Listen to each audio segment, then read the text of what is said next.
जी नमस्कार। मेरी कविता का सुलेख है दुख। एक दिन दुख भी मैं आख्या,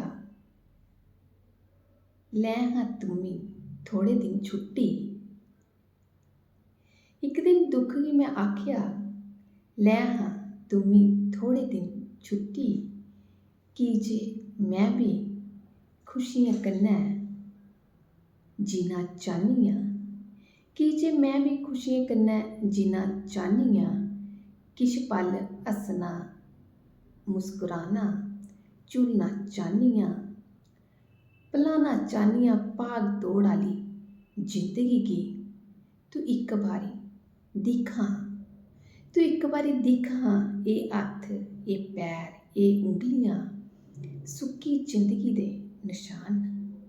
तू इक बारी दिक्ख हां, एह् हत्थ एह् पैर एह् उंगलियां सुक्की दी जिंदगी दे निशान।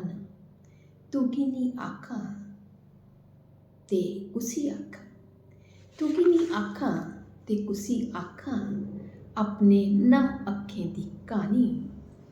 होठें उप्पर खुश्क पपड़ियें, होठें उप्पर खुश्क पपड़ियें जबरदस्ती कब्जा कीते दा ऐ।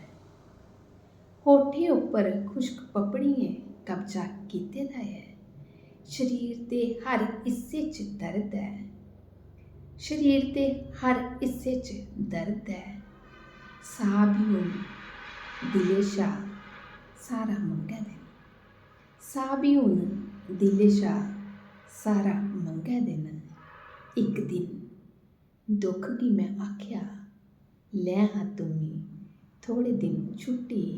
इक दिन दुख गी मैं आख्या, लै हाँ तुम्मी थोड़े दिन छुट्टी।